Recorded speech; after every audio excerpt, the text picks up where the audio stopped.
What if the secret to eternal youth wasn't youth at all, but timing, denial, and a very discreet surgeon off Harley Street?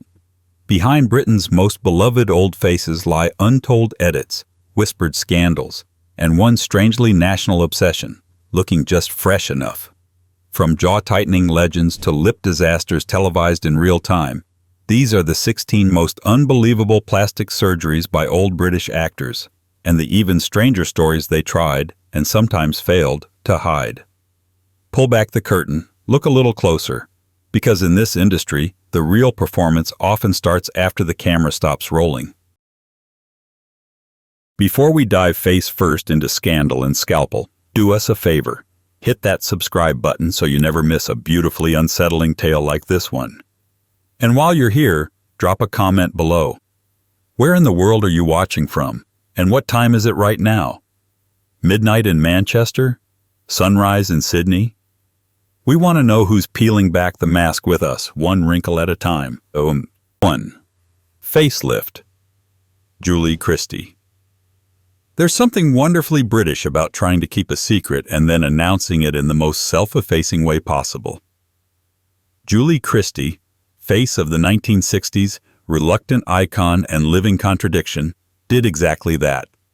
One day she was the haunting beauty of Dr. Zhivago. The next she was casually admitting to a facelift as though she'd simply upgraded her kettle. Surgical facelift, she called it. Just slipped it in there.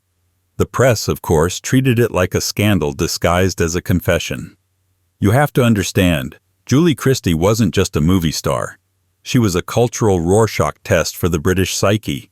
Mysterious, politically woke before that meant anything, and famously hard to pin down. So when she publicly acknowledged going under the knife, the reaction was conflicted. Half the country squinted in judgment. The other half quietly noted the clinic's phone number. It wasn't the facelift itself that raised eyebrows. It was that she said it out loud. In a world that rewards denial and airbrushing, she handed over the scalpel and said, "Yes, this is real." A flashpoint was born. Of course, no one can agree on what else she might have done. Eyelids? Maybe. Fillers? Possibly. Vampiric preservation rituals involving rare alpine herbs? Who knows? But the lower face lift was confirmed. That much we have. And it threw open a generational debate about aging, employability, and whether British actresses should be allowed to look 60 in peace. Christie didn't vanish. She worked, sparingly, on her own terms. But the conversation never moved on. Instead, it hovered around her jawline, as if truth had etched itself into skin. And just when that truth started to fade into footnote territory, someone else stepped into the limelight. Another beloved British actress. Only this time, she didn't just flirt with the tabloids. She married them, metaphorically and literally. 2. Facelift. Barbara Windsor. Barbara Windsor didn't walk into fame. She blasted her way into it with a saucy wink and a laugh that could rattle a pint glass. From the Carry-On films to EastEnders, she carved out a place in the British psyche that hovered somewhere between naughty aunt and national treasure. Her face was her fortune, and that, perhaps, was the problem. By the late 1990s, as digital cameras sharpened and tabloid zoom lenses grew merciless, Windsor found herself at the mercy of modern optics. Close-ups were no longer cinematic, they were forensic. So she did what many stars do in private, and then, with that same no-nonsense charm, she sort of admitted it. According to UK press, she placed her face in the skilled hands of Dr. John Stanek, cosmetic surgeon to the quietly panicked elite. A subtle refresh, a tidy nip, a preservation spell in scalpel form. But here's where things got messy. In a very British sort of way. In one breath, Windsor insisted she'd never had surgery. In another, her name popped up in facelift exposés. Public denial waltzed with private transformation. The result? A decades-long timeline tangled in contradictions, all framed by the grin that wouldn't quit. She became both case study and punchline, proof that fame, especially British fame, requires more than talent. It demands upkeep. Soap operas, ironically, mirror life. And for Windsor, EastEnders was both a paycheck and a visual autopsy. Viewers aged with her, scrutinized her, watched her tighten and soften across the seasons. The press played cosmetic detective. The fans? They just wanted Peggy Mitchell to throw another drink across the Queen Vic. In the end, Windsor's face became a site of cultural negotiation, between glamour and honesty, between legacy and reinvention. And just when the public thought it understood the rules, along came someone else. Someone who didn't just talk about surgery, she brought the cameras with her. If you're already hooked, and let's be honest you are, don't forget to subscribe to the channel so you don't miss what's coming next. While you're at it, tell us in the comments. Where are you tuning in from and what time is it for you right now? Late night deep dive? Lunchtime escape? We're dying to know who's on this strange little journey with us. 3. Facelift. Sherrie Hewson. Sherrie Hewson was never exactly shy.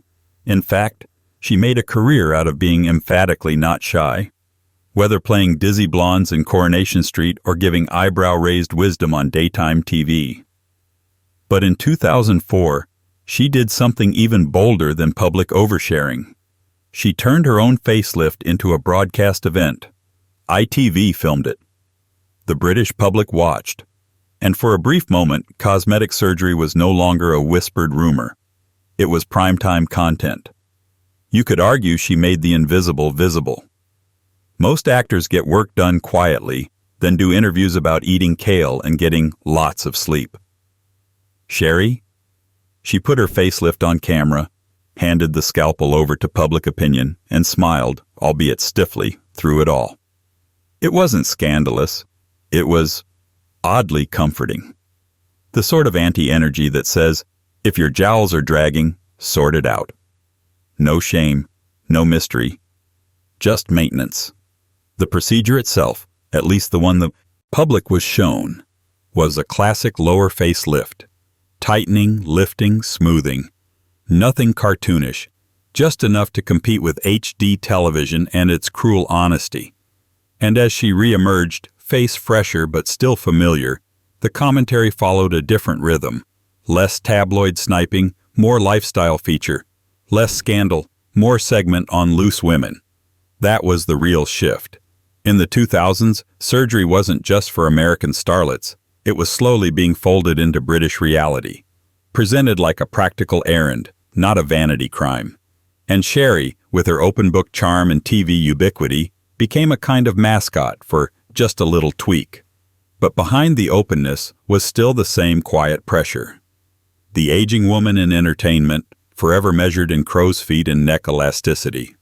And while Sherrie made it look brave, others watched from the sidelines, calculating, second-guessing, negotiating with the mirror. One of them had been famous since childhood, and unlike Sherrie, her surgeries would never come with applause. 4. Botox and admitted surgery. Patsy Kensit. Patsy Kensit didn't just grow up in the spotlight. She practically did her GCSEs under studio lights. Child star, pop singer, tabloid firecracker. By the time she hit her 30s, she'd lived through more headline cycles than most people have hot dinners. And by the 2000s, one particular cycle returned like clockwork. What has Patsy done to her face? In 2001, she gave them an answer, sort of. In a Hello magazine piece that reads now like a time capsule, Kensit casually admitted to Botox and plastic surgery. No exact timelines, no surgical menu. Just a breezy acknowledgement, like confessing to highlights or a foot massage. The papers, predictably, ran with it. But Kensit's case is slippery. It isn't a clear before and after transformation. It's more like a living collage, updated annually. By the time the tabloids caught up with one set of rumors, she'd moved on. Botox, fillers, maybe a nip here, a lift there. None of it confirmed in forensic detail, but all of it worn in that uniquely British way. Yes, I did something. No, I'm not telling you everything. Mind your business. The real mystery wasn't what she'd done. It was why her face became a national hobby. The answer, of course, is gender, celebrity, and the sheer delight of hypocrisy. British culture, especially in the 90s and early 2000s, expected women to be camera-ready but effort-denying. If you aged, you were fading. If you looked good, you were cheating. Patsy Kensit did both, and let people choke on the contradiction. Her career didn't implode. If anything, the fascination kept her in the press cycle, even as roles slowed. But under the airbrushed coverage was a woman trying to keep up with an industry that didn't care how early you started, only how long you could stay looking 35.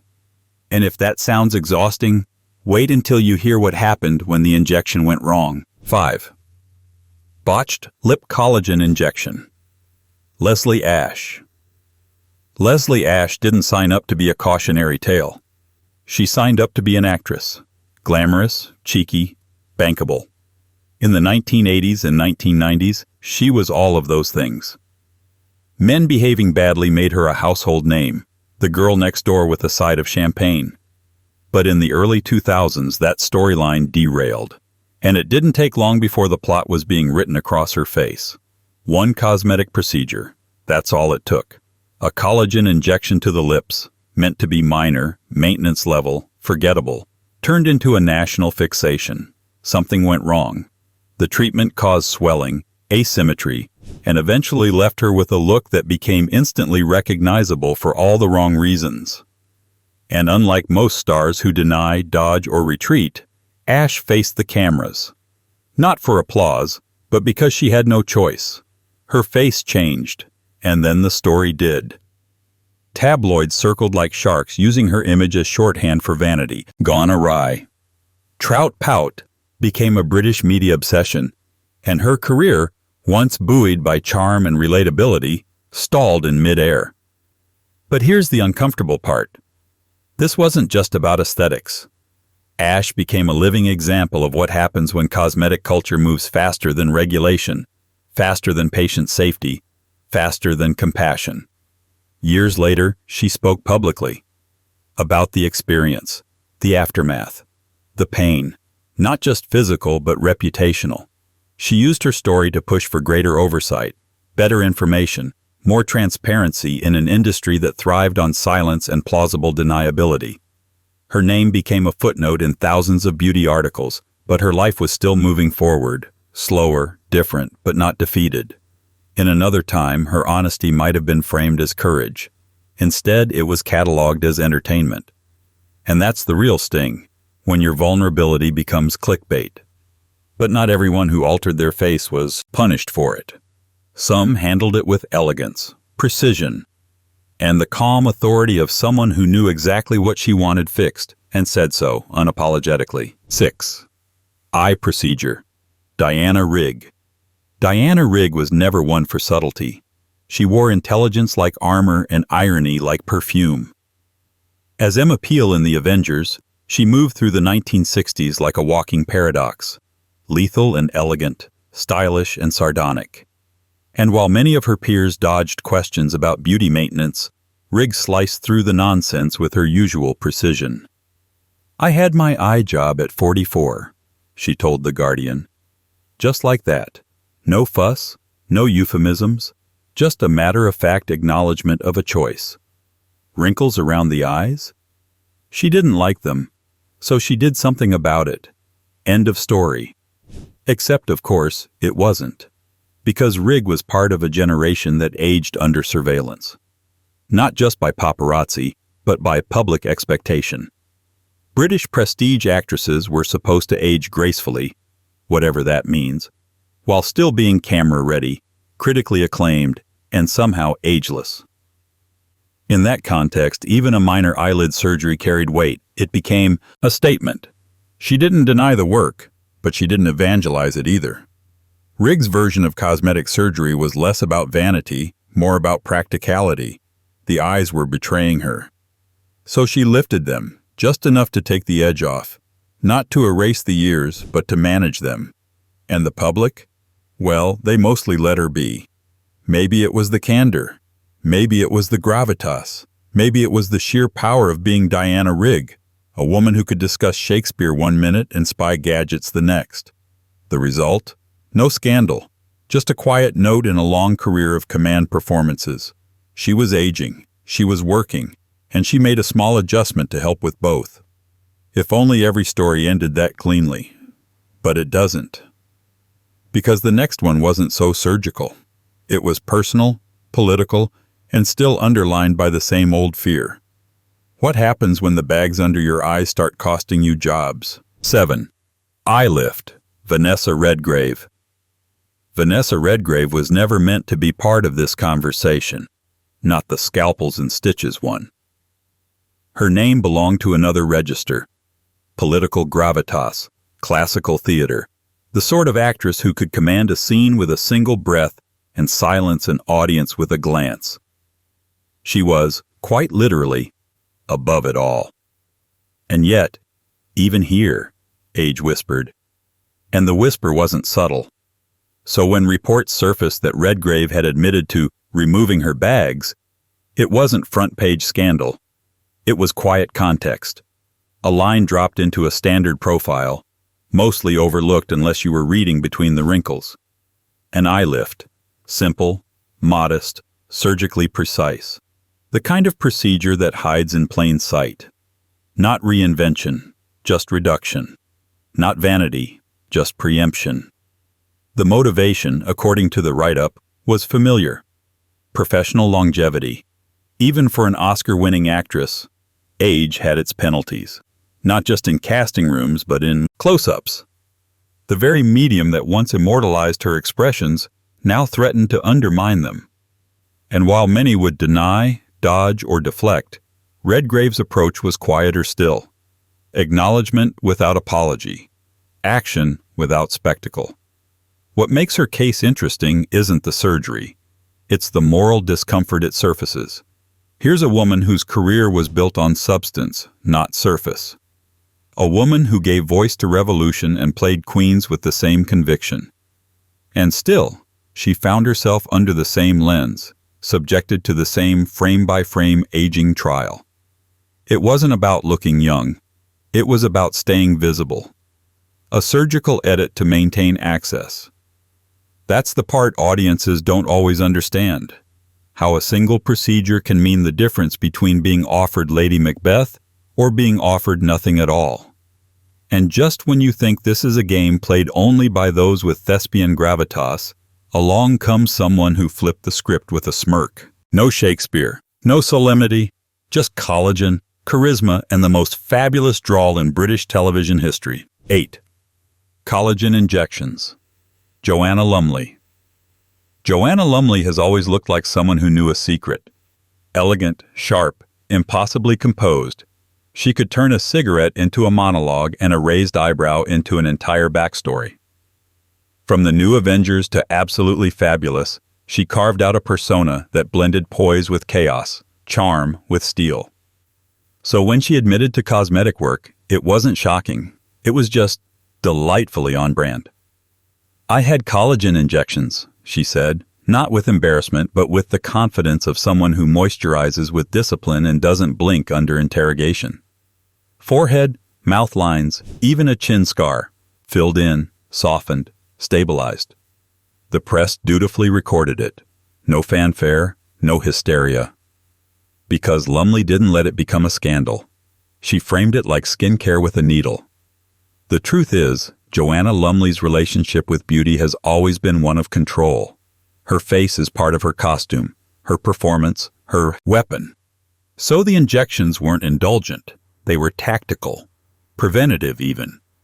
An elegant adjustment, not a reinvention. And culturally, that made a difference. In a Britain still half afraid to talk openly about work, she made it feel chic, intelligent, even witty. There was no facelift, no tabloids staking out clinics, no dramatic before and after. Just a quiet acknowledgement that collagen, like eyeliner, has its place in the toolkit. And unlike others who swore up and down they'd never touched a syringe, Lumley simply leveled with us. And somehow that made her seem even cooler. Still, Even in her candor, she played by the unspoken rule. Maintain, don't transform. Stay recognizably you, just a slightly fresher version. Because in Britain, especially among screen legends, the line between timeless and try-hard is perilously thin. But what happens when someone dares to step over that line? When glamour becomes too perfect, too ageless, too suspicious? That's when the rumors start and they never stop. 9. Denied surgery, rumored facelift. Joan Collins. Joan Collins never blinked. Not in interviews, not in close-ups, and certainly not when the tabloids tried to dissect her face frame by frame. From her early screen siren days in the 1950s to her reign as the gloriously venomous Alexis Carrington in Dynasty, Collins perfected the art of looking untouchably glamorous. That face, high gloss, high drama, and unnervingly unchanged, became a cultural artifact. And with it came the inevitable question, has she had work done? Her answer? A steely, repeated no. In interviews spanning decades, she's denied having any plastic surgery on her face. No lifts, no tucks, no enhancements. Instead, she credits sleep, skincare, and good genes. The press, ever skeptical, has treated these denials like puzzle pieces that don't quite fit the image. Because while the wrinkles stayed minimal, the suspicion only deepened. To be fair, the evidence is murky. No confirmed surgeon statements, no candid admissions, no leaked recovery photos. Just a face that seemed to defy gravity well into her 80s, and a media narrative that couldn't resist trying to poke holes in her mystery. Collins, for her part, played it all with the poise of someone who understands the currency of myth. Whether she had work done or not became almost secondary to how well she managed the speculation. And perhaps that's the real story. In an industry that punishes women for aging and for trying not to, Joan Collins simply refused to lose. She maintained the illusion, and with it, her legend. Untouched, or just unconfirmed, her image remained intact. But not every actor could control the narrative. One man, chameleonic, brilliant, and pathologically insecure, chose a different route. And in his case, the knife left more than just smooth skin. It left a trail of biographical discomfort. 10 neck surgery, biographer reported. Peter Sellers. Peter Sellers was a man of many faces, and unfortunately none of them ever seemed to satisfy him. As Clouseau, he made audiences howl. As Dr. Strangelove, he made satire feel nuclear. But off-camera, Sellers was an emotional labyrinth, obsessive, brilliant, and tragically dissatisfied with the person looking back at him in the mirror. Which is why, according to biographer Roger Lewis, Sellers once emerged from surgery sore and bruised, not from some stunt or slapstick accident, but from a cosmetic procedure on his neck. Not a facelift, not a nose job, a neck operation. Just enough to tighten, to refine, to erase time's fingerprints from the lower half of his famously elastic face. It's important to note, this isn't a confirmed confession. It's a story recounted in biography, passed along like a secret told just loud enough to be overheard. There's no dramatic press conference, no TV interview where he lays it bare. But within the context of Sellers' well-documented insecurity, his volatile relationships, his fixation on his appearance, his pursuit of perfection, the anecdote feels unsettlingly plausible. The timing, too, speaks volumes. The surgery reportedly occurred during a work period when cameras were rolling and pressure was high. Sellers' face wasn't just a tool of his craft. It was the craft. Every twitch, every furrow, every absurd contortion was deliberate.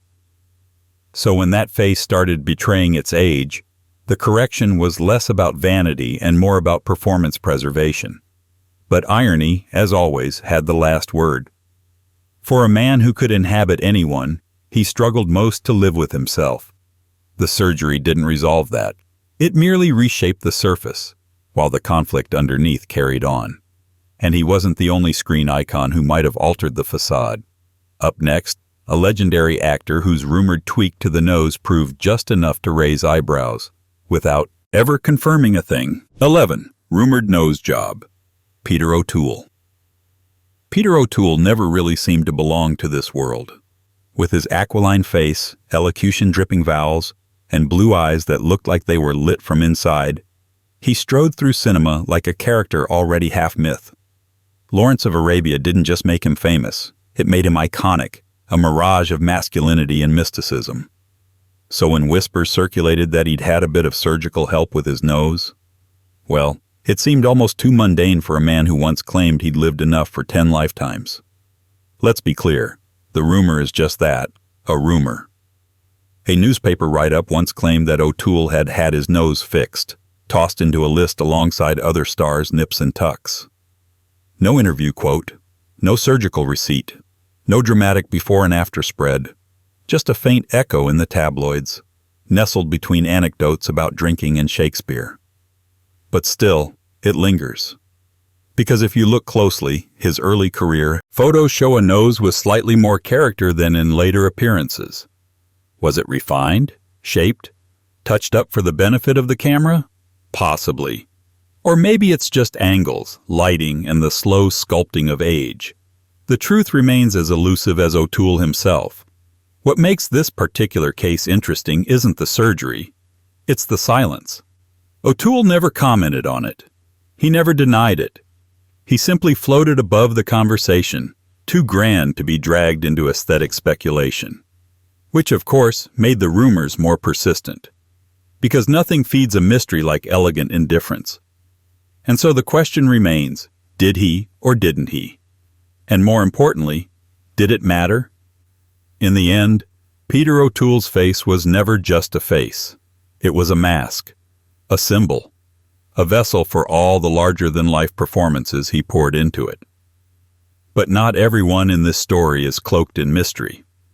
Some stars faced the question head-on, sometimes even before the question was asked, like one beloved TV matriarch who talked about cosmetic surgery not as scandal or sin, but as something she simply didn't need.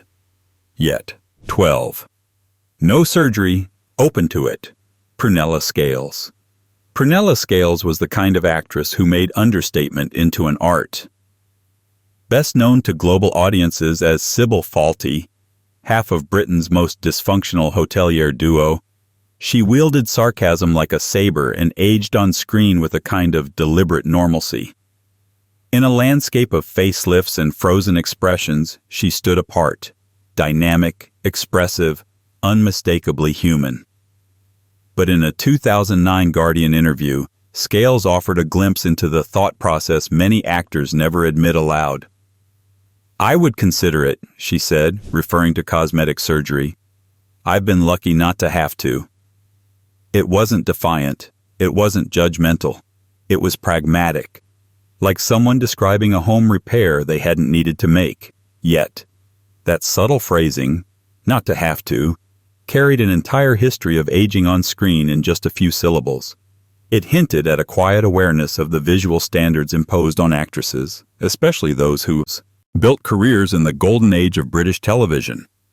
For Scales, who aged publicly and without pretense, the idea of work wasn't taboo. It just wasn't urgent. There's no documented record of her undergoing any procedures, no tabloid exposé, no whispered insider accounts. If anything, she functioned as a kind of control group, a reminder that not every career in the public eye requires surgical edits. And yet, even she didn't rule it out. That alone speaks volumes. Her inclusion in this lineup isn't about transformation. It's about context. She represents the other side of the cosmetic debate, the thoughtful hesitator, the woman who watched her peers go under the knife while wondering, quietly, if and when her turn might come. And in doing so, she grounded the conversation in something deeply human, the reality of aging, and the choice to meet it with grace, curiosity, or a little of both. But what happens when that choice isn't just rejected, but condemned? When someone dares to say not just no, but never? 13. Anti-surgery stance, rumored speculation. Charlotte Rampling. Charlotte Rampling has always looked like she's watching the world from a slight distance, unimpressed. She came out of the late 1960s with that cool European gravity, half British restraint, half existential cinema. While everyone else was chasing glamour, she was busy embodying something harder to market: honesty. And that's why her relationship with cosmetic surgery is fascinating, not because of what she's confirmed, but because of what she's refused. Rampling has been repeatedly reported as critical of the modern same-face phenomenon. Botox, fillers, oversmoothing. She's described the way everyone ends up looking like they've visited the same surgeon, walked out with the same cheeks, the same frozen smile. Her stance isn't a performative "I'm above it." It's more like weary disappointment. As if she's saying, "We had faces. Why did we trade them in?" And yet, because she has remained striking for decades, speculation follows her anyway. That's the trap of celebrity aging. If you look older, they say you've let yourself go. If you look good, they assume you've cheated. Rampling becomes a paradox, praised for authenticity, suspected of artifice. The rumor mill hums, but there's no solid anchor here.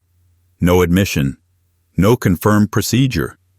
The better documented story is her resistance, her refusal to become part of the cosmetic assembly line. In a way, her face became its own argument. She wears time like texture, not error. That choice, whether personal, philosophical, or simply genetic luck, has become part of her brand. And that's the irony. Even rejecting surgery becomes a kind of performance in an industry obsessed with surfaces. But not everyone could afford that kind of rebellion. Some actors didn't reject the rumors. They laughed at them, leaned into them, turned them into punchlines. Which brings us to a man whose charm was so polished, people assumed the scalpel must have helped. 14. Facelift rumors, public jokes. Roger Moore. Roger Moore was the human embodiment of a raised eyebrow. Smooth, suave, permanently amused. He played James Bond like a man who couldn't believe any of this was happening, but was happy to cash the check anyway. His face was part of the fantasy. Untroubled, unwrinkled, effortlessly intact. So when rumors swirled for years that Moore had undergone facelifts, the public almost treated it as inevitable. Of course Bond had work done. Bond probably had a surgeon on payroll next to Q. But here's the thing. There's no clean confirmation. No direct admission. What we have instead is something very British. Moore joking about it. He was aware of the chatter. He even poked fun at criticism that he looked like someone who'd had 3 facelifts. That's the Moore approach. If they're going to talk, give them a punchline before they can weaponize it. Humor as armor. Denial through comedy.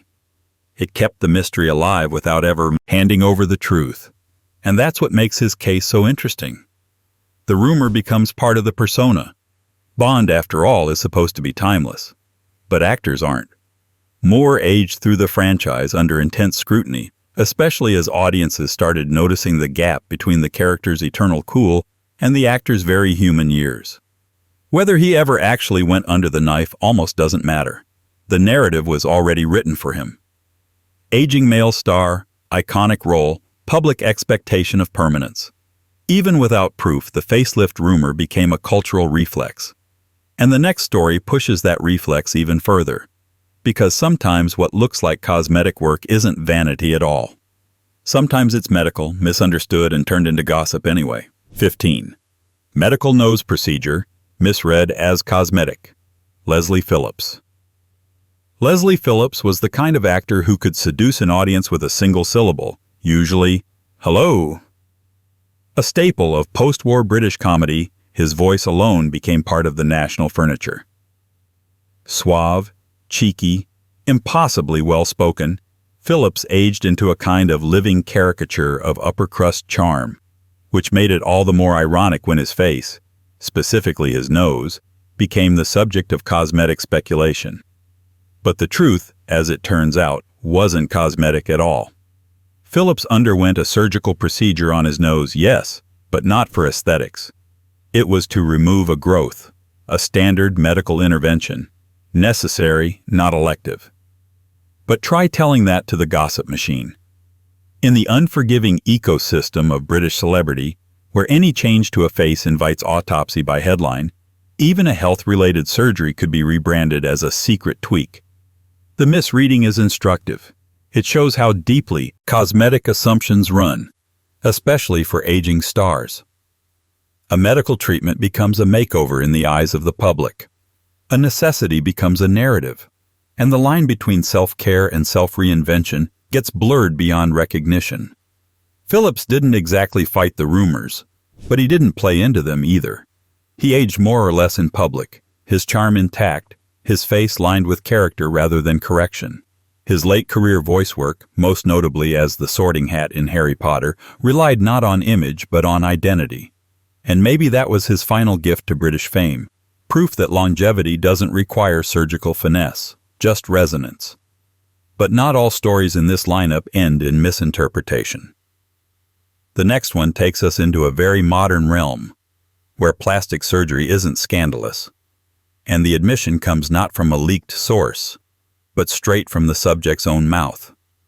On television, in front of an audience. 16. Facelift admission. Ruby Wax. Ruby Wax was never one to understate.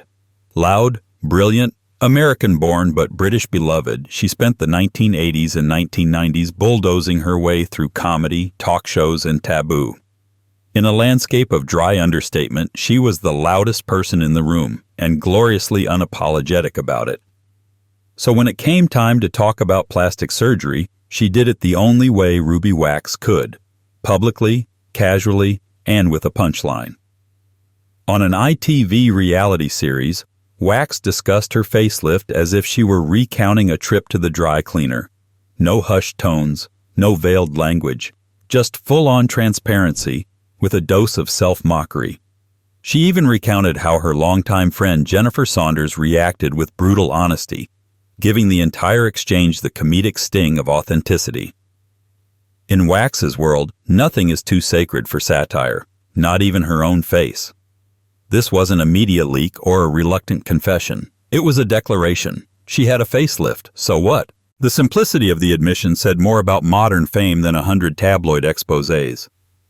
Because Wax represents a generational shift. The move from shame to banter, from secret enhancement to cosmetic candor. Her public image, unlike many on this list, was never built on timeless beauty. It was built on wit, speed, and edge. So a facelift didn't disrupt her brand. It became part of it. The surgery didn't soften her. It gave her more material. A new punchline. Another brick in the fourth wall she was always kicking down. What's striking is that Ruby Wax's admission didn't provoke moral panic. It barely registered as controversial. And maybe that's where this entire story has been heading. Not to judgment or denial, but to a strange post-ironic acceptance. The knife, once scandalous, now just another tool in the celebrity utility belt. But what does that mean for mystery? For the allure of the unknowable? That's where the story folds back on itself and where we leave this strangely intimate tour of public faces, private choices, and the strange shimmering line between identity and image.